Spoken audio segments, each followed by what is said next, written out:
Lieutenant Commander James Jim Holland stood on the bridge of the destroyer USS Fletcher, watching the tropical sunset paint the Pacific Ocean in shades of orange and purple that would have been beautiful under any other circumstances. But on this evening of August 8, 1945, with Japan's surrender seemingly imminent and the entire Pacific Fleet on edge waiting for official word, Holland found himself unable to appreciate natural beauty. He was too focused on the radio message that had just come through from Pearl Harbor, a message that made no sense. "Run that by me again," he told the radio operator, a young ensign named Davidson, whose normally steady hands were shaking slightly as he held the message flimsy.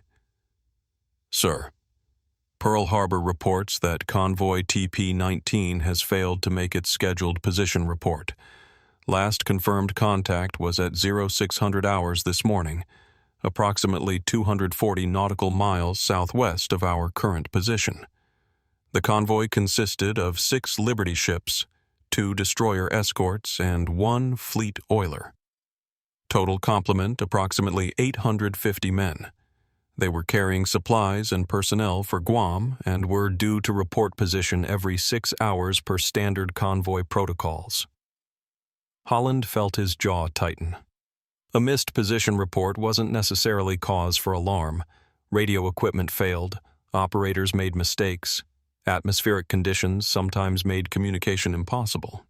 But in August 1945, with Japanese submarines still operating despite their nation's crumbling situation, with kamikaze attacks still occurring despite air superiority, any irregularity demanded immediate attention.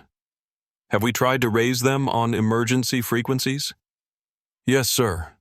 No response on any channel. "Pearl Harbor has been attempting contact for the past 4 hours. That's why they're asking us to investigate." Holland looked at the chart table where his executive officer, Lieutenant Paul Chen, had already plotted the convoy's last known position. The route was straightforward, a standard shipping lane that hundreds of convoys had safely traversed. The waters were deep, far from any known reefs or navigational hazards. Weather reports showed clear conditions with light winds and calm seas. There was no reason for an entire convoy to go silent. "How long to reach their last position?" Holland asked. Chen measured distances with practiced efficiency.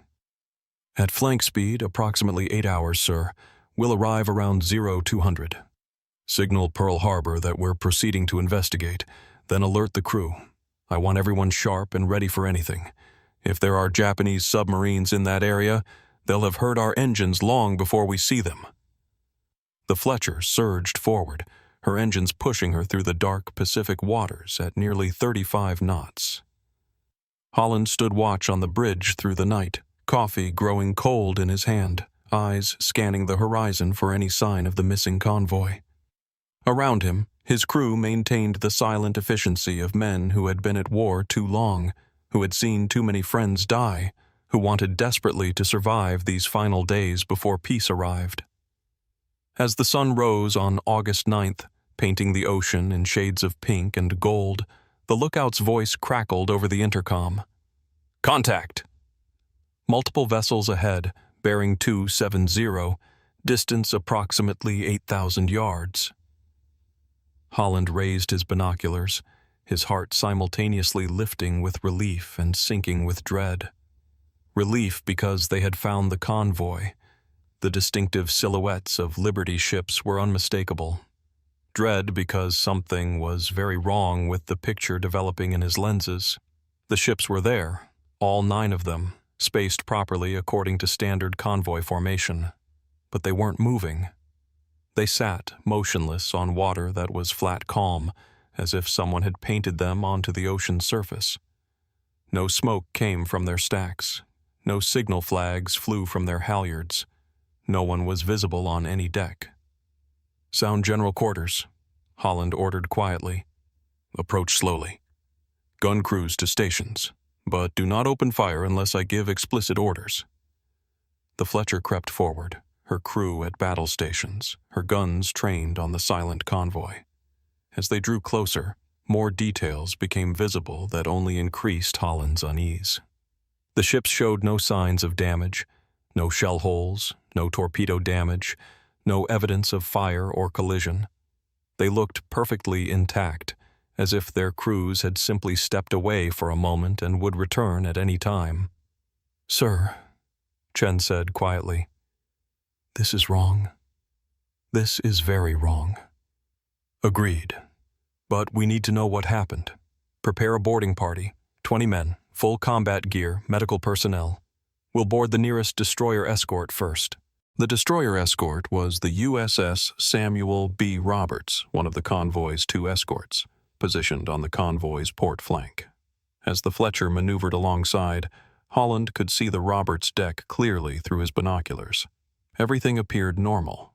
Lifeboats in place, rigging properly stowed, anti-aircraft guns in their mounts, but absolutely no sign of the 200-plus men who should have been crewing her. "Careful approach," Holland instructed his helmsman. "I don't want to bump her. We don't know if she's stable."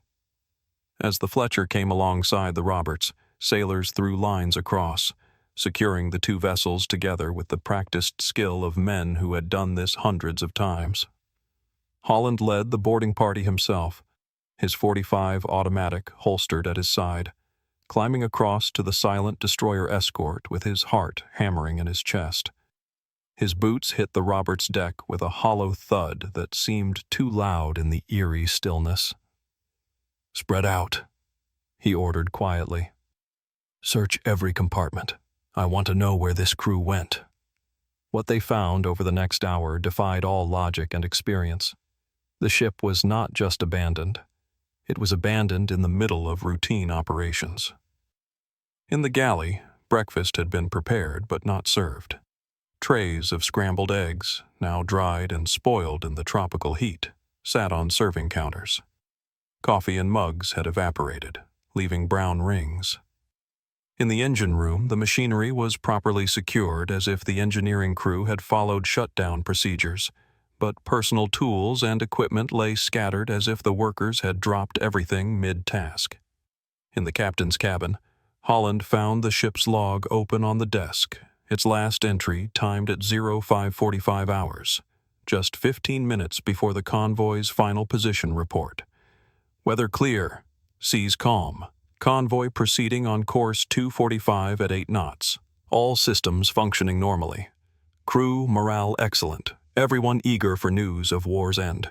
No contacts on radar, no unusual. The entry ended mid-sentence, the pen having apparently been dropped or thrown aside, leaving an ink stain that had dried on the page.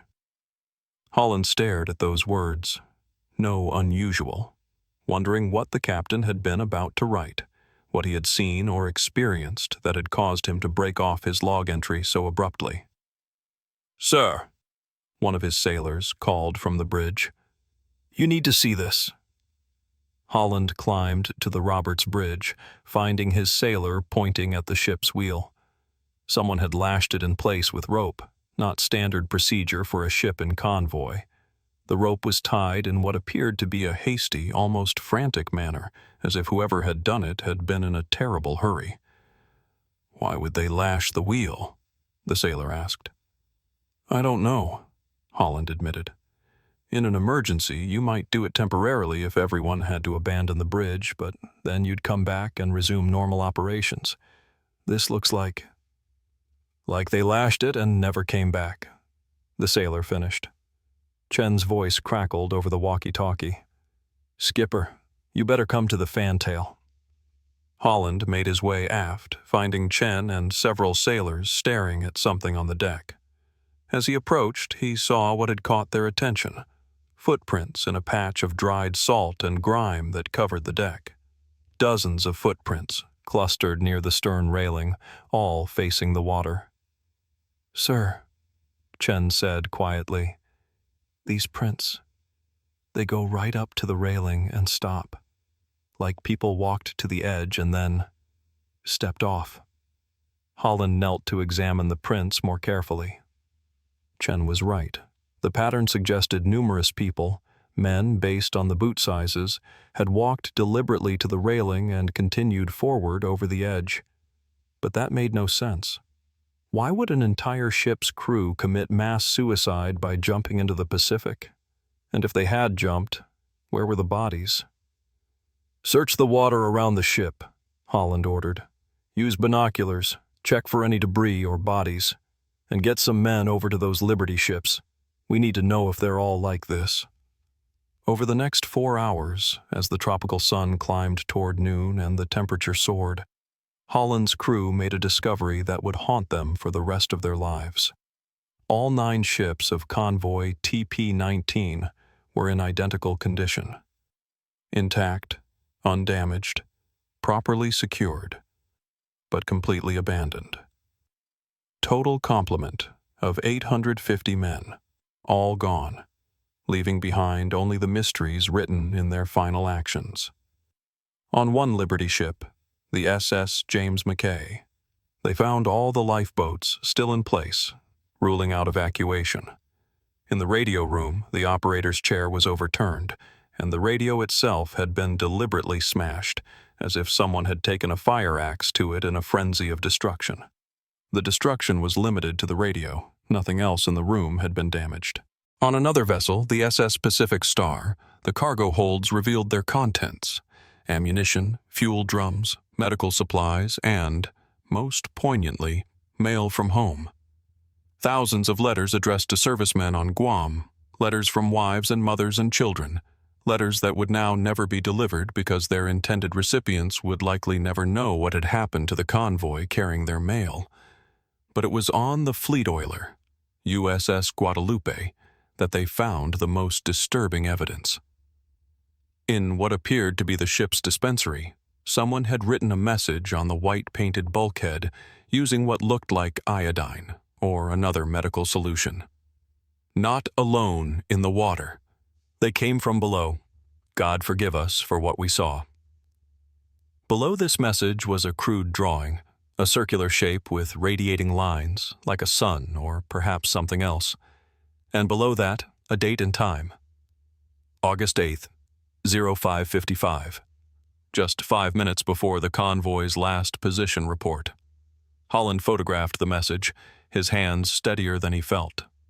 Around him, his sailors were growing increasingly agitated, speaking in hushed tones, casting nervous glances at the water surrounding the abandoned ships.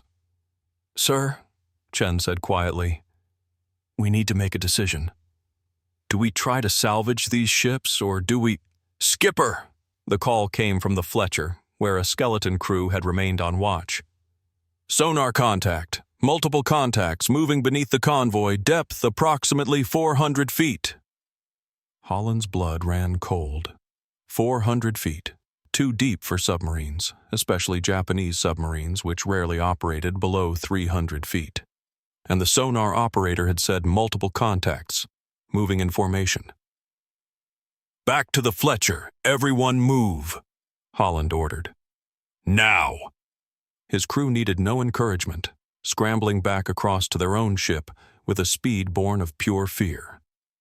As soon as the last man was aboard, Holland ordered the lines cut and the Fletcher to back away from the ghost convoy, putting distance between his ship and whatever the sonar had detected. "What are we looking at?" Holland demanded of his sonar operator, Chief Petty Officer Michaels, a veteran of 3 years of Pacific combat whose experience with underwater contacts was second to none. Michaels looked up from his equipment, his face pale. "Sir, I've never seen anything like this. There are at least 5 contacts, possibly more. They're large, easily as big as submarines, maybe bigger, but they're not moving like submarines. They're circling, sir. Circling the convoy at constant depth, maintaining perfect spacing. It's almost like they're—" "Like they're what, Chief?" "Like they're guarding it, sir. Like they don't want anyone getting close." Holland made the hardest decision of his naval career. He ordered the Fletcher to withdraw to 5,000 yards from the convoy and radioed Pearl Harbor for instructions, knowing that his report would sound insane but having no other choice. He described everything they had found. The abandoned ships, the mysterious messages, the sonar contacts circling beneath the convoy like sharks around prey. The response came 3 hours later, and it was not what Holland expected. Instead of being ordered to continue the investigation or to attempt salvage, he was told to maintain position, observe the convoy, and await the arrival of a specialized team being flown in from Pearl Harbor. The team would arrive via seaplane within 24 hours. "Specialized team?" Chen asked, reading over Holland's shoulder. "What kind of specialized team?" "It doesn't say." But headquarters sounded concerned. More concerned than I would have expected for standard salvage operations. That night, as the Fletcher maintained her vigil 5,000 yards from the ghost convoy, strange things began to happen. At approximately 2100 hours, the watch reported seeing lights in the water. Not surface lights, but lights beneath the surface, moving slowly around and between the abandoned ships. The lights were described as pale blue or greenish, pulsing rhythmically, appearing and disappearing in patterns that seemed too regular to be natural bioluminescence. Holland observed these lights personally through binoculars, watching them move beneath the surface with purpose and coordination. At one point, several lights clustered beneath the USS Samuel B. Roberts, their glow bright enough to illuminate the destroyer escort's hull from below, creating an eerie spectacle that made several sailors cross themselves despite regulations against superstitious behavior.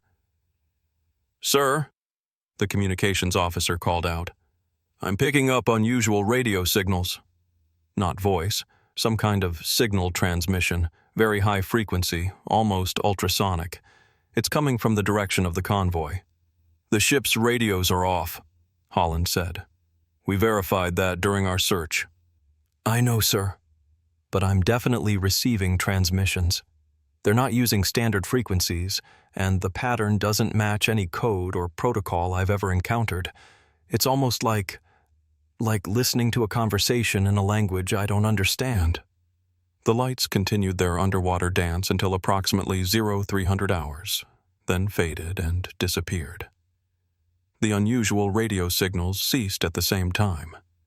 The convoy sat silent and dark on the calm Pacific waters, looking like nothing more than a collection of ordinary cargo ships at anchor, if you could ignore the fact that every soul aboard them had vanished. The specialized team arrived shortly after dawn on August 10th, delivered by a consolidated PBY Catalina seaplane that landed smoothly on the calm waters near the Fletcher. The team consisted of 5 men in naval uniforms but with no visible rank insignia, an unusual breach of military protocol that immediately set Holland on edge. The team's leader introduced himself simply as Commander Richards, offering no first name and no other details. He was perhaps 50 years old, with the weathered face of a man who had spent considerable time at sea, and eyes that suggested he had seen things that most people wouldn't believe. "Commander Holland," Richards said after the brief introductions, "I need you to brief me on everything you've observed. Everything, no matter how strange or inexplicable it might seem.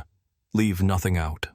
Holland complied, describing the abandoned ships, the mysterious messages, the sonar contacts, the lights in the water, the strange radio transmissions.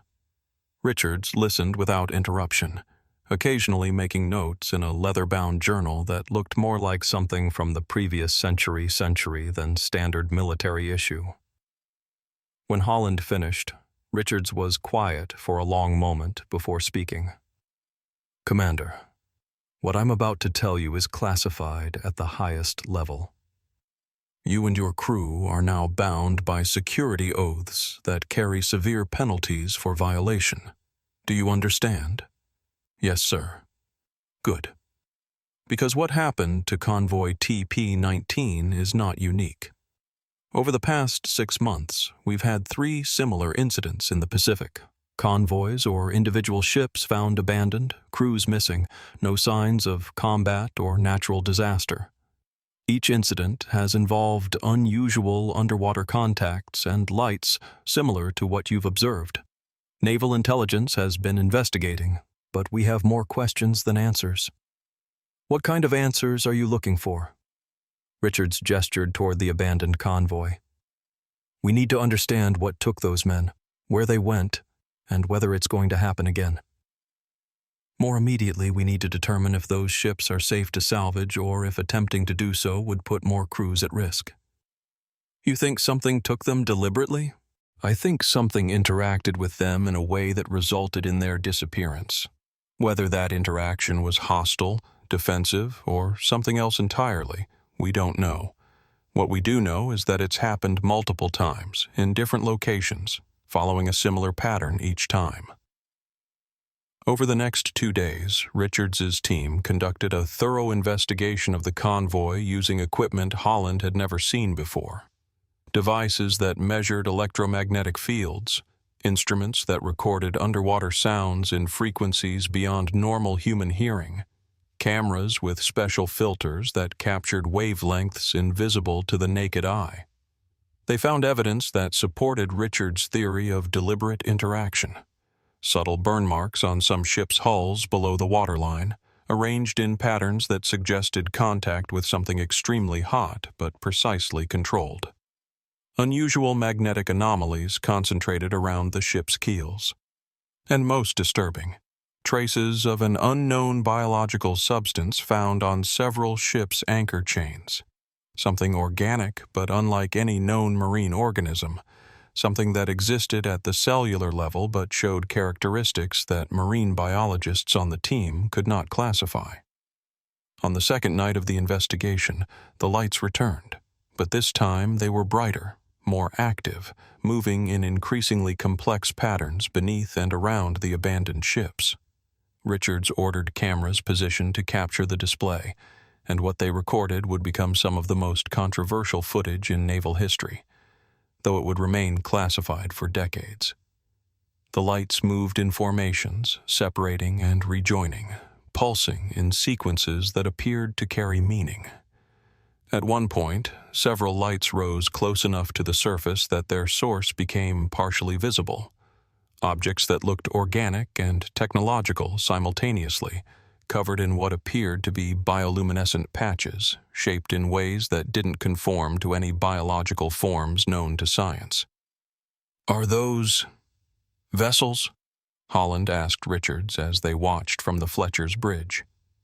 We believe so. Vessels or creatures or something that blurs the distinction between the two. We've never gotten close enough to be certain, and every attempt to approach them has resulted in them submerging to depths beyond our equipment's range. What do they want? That, Richards said quietly, is the question that keeps me awake at night. What do they want? Why do they take crews but leave ships intact? Where do the missing men go? Are they dead? Or are they somewhere else? As if in response to these questions, the lights suddenly intensified, becoming almost painfully bright. The strange radio signals returned, flooding all frequencies, making communication temporarily impossible. And then, something rose from the water between two of the Liberty ships, something large enough that its emergence created waves that rocked even the Fletcher 5,000 yards away.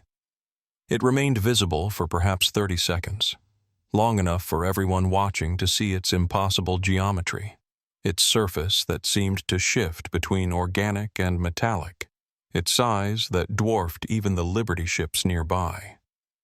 Then it settled back into the water, the waves from its descent radiating outward in perfect circles, and it was gone. The bridge of the Fletcher was absolutely silent. Men stood frozen, trying to process what they had seen, trying to fit it into any framework of understanding they possessed. Holland realized his hands were shaking, not from fear exactly, but from the profound cognitive dissonance of witnessing something that should not exist. Commander Richards, Holland said carefully, what the hell was that? Richards' expression was grim. That was why those men disappeared. That was why this convoy was abandoned. And that was why we're going to scuttle these ships rather than attempt salvage. Scuttle them? Sir, these are valuable vessels. These vessels are bait in a trap we don't understand, Commander. That thing just showed itself to make a point, that it's still here, still claiming this convoy, still warning us away. If we try to take these ships, if we send more crews aboard them, those crews will disappear just like the first ones did. I've seen it happen before. I'm not going to let it happen again. Over the next 24 hours, Richard's team prepared the convoy for scuttling, a task made more complicated by the need to approach ships that were apparently under observation by something intelligent and potentially hostile. The plan was to set explosive charges aboard each vessel, timed to detonate simultaneously, sending all 9 ships to the bottom in waters deep enough that they would be unrecoverable. It feels wrong, Chen said to Holland as they watched the preparation. Deliberately destroying U.S. Navy vessels. There's something sacrilegious about it. I know, Holland agreed. But I understand Richard's thinking. We can't risk more crews. And maybe sending these ships to the bottom will satisfy whatever it is that's been following them. The charges were set by small teams who spent minimal time aboard each vessel, working quickly under the watchful eyes of Richards's specialists, who monitored for any sign that the underwater presences might interfere. The strange lights were visible throughout the day, maintaining their slow patrol around the convoy, but they made no aggressive moves. As sunset approached on August 11, 1945, the charges were armed, and the final preparations complete. All personnel withdrew to the Fletcher and to Richards's support vessel, which had arrived that morning. The plan called for the charges to detonate at precisely 1800 hours, giving everyone time to reach safe distance. At 1755 hours, with 5 minutes remaining before detonation, something unexpected happened. The radio operator aboard the Fletcher received a transmission, a voice transmission, speaking English, coming from one of the ships scheduled to be destroyed. Fletcher, this is Samuel B. Roberts. Can you hear us? Please respond. We don't have much time. The bridge erupted in confused voices. Holland grabbed the radio microphone. Roberts, this is Fletcher Actual. Identify yourself. Who is speaking? A pause filled with static. Then, This was Lieutenant Commander Thomas Walsh, Commanding Officer Samuel B. Roberts. Listen carefully, we don't have long. They're letting us send this message, but they won't wait forever. Holland's mind reeled. Walsh had been the Roberts' CO, listed among the missing when the convoy was found abandoned. Commander Walsh, where are you? Where's your crew? It's hard to explain. We're not dead, but we're not in your world anymore. They took us somewhere else. Down, but also sideways, somehow. Into spaces that don't work the way your physics says they should. They wanted to study us, to understand us.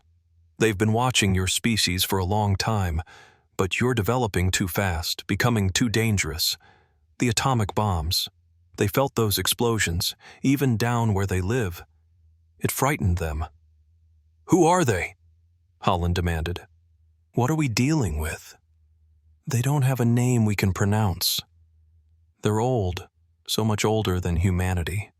They live in the deep places of the ocean, in trenches and caves where your equipment can't reach, where the pressure would crush your vessels. They're not hostile, but they're protective of their territory.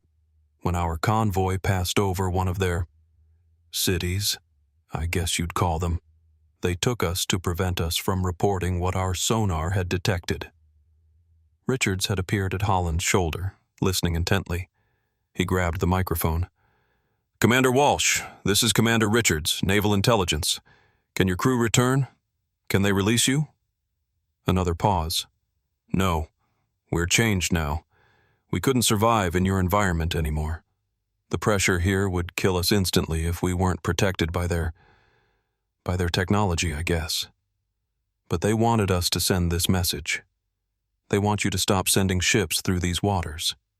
They want you to respect the boundaries they're going to establish. The war is ending. You don't need to send convoys through here anymore. Find other routes." "What happens if we don't?" Richards asked. "Then more crews will disappear. They don't want to kill, but they will protect their territory. They're giving you this warning because they believe you're intelligent enough to understand and comply. Please, don't test them. Don't make them take more people." The transmission was beginning to break up, interference growing stronger. "Commander Walsh," Holland called out. "Is there anything else? Anything we should know? Tell our families. Tell them we died at sea. Don't tell them the truth. They wouldn't understand, and it would only cause them pain. Let them think we drowned or were killed in combat. That's easier than the reality. And Commander, when you look at the ocean, remember that you only see the surface. There are whole worlds beneath, civilizations older than yours, beings that were here long before humans ever sailed these waters. You share this planet with things you don't understand. Try to share it peacefully." The transmission cut off. All attempts to re-establish contact failed. At precisely 1800 hours, the charges detonated, and the 9 ships of Convoy TP-19 began their final voyage to the bottom of the Pacific Ocean. As they sank, creating whirlpools and turbulence on the surface, the lights appeared one last time, a ring of them, surrounding the sinking ships, pulsing in what might have been approval or farewell, or something humans had no framework to interpret. Then the lights descended, following the ships down into darkness, and were gone. The area where Convoy TP-19 sank was quietly declared off-limits to all maritime traffic, the restriction justified by reports of dangerous currents and underwater volcanic activity, neither of which was actually present. Alternative shipping routes were established, adding several days to transit times but carefully avoiding the coordinates where the convoy had disappeared.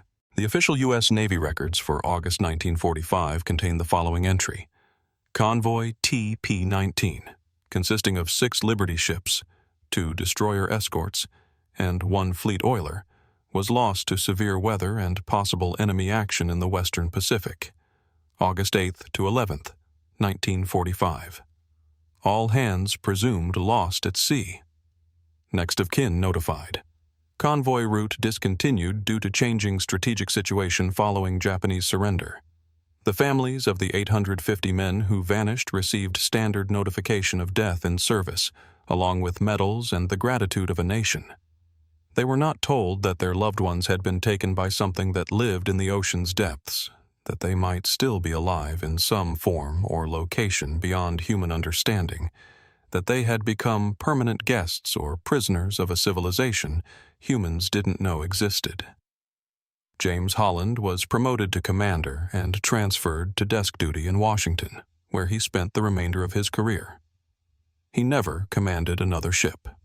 His medical records from 1946 onward note recurring nightmares and what would later be diagnosed as post-traumatic stress disorder, though the actual trigger for these conditions was never recorded in any accessible documentation. The mysterious Commander Richards returned to whatever shadowy branch of naval intelligence he represented. His team's findings were classified at levels that ensured they would remain inaccessible for decades.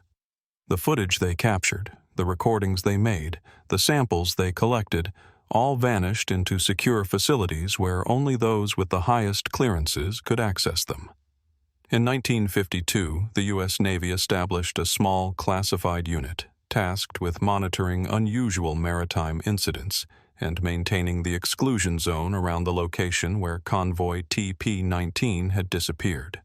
This unit, known only by its administrative designation Maritime Survey Group 7, operated without public acknowledgement until its existence was partially revealed by declassified documents in the 1990s. Over the decades that followed, there were occasional incidents that suggested the agreement implied by Commander Walsh's final transmission was generally being respected.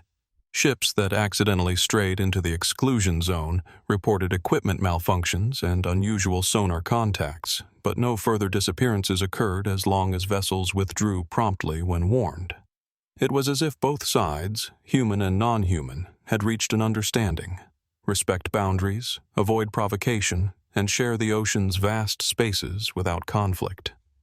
In 2001, a deep-sea research vessel conducting authorized surveys in waters near the exclusion zone detected what its sonar described as a massive structure of unknown origin at a depth of approximately 4,000 meters. The structure displayed geometric patterns inconsistent with natural geological formations and heat signatures suggesting active energy systems. When the research vessel attempted to deploy a deep-sea camera for closer investigation, all electronic systems suddenly failed. The vessel drifted for 6 hours before systems spontaneously restored themselves. No further attempts were made to investigate the structure. The formal exclusion zone was quietly lifted in 2015, with modern maritime charts showing the area as safe for navigation.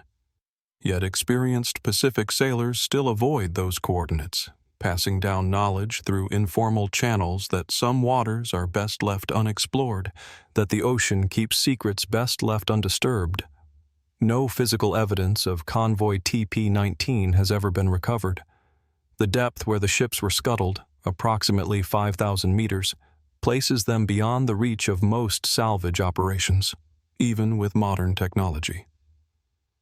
Whether the wrecks remain on the seafloor, or whether they were moved, claimed, or dismantled by whatever lives in those depths, no one can say with certainty. The children and grandchildren of the men who vanished with Convoy TP-19 occasionally seek information about their relatives' fates, filing Freedom of Information requests and researching naval records.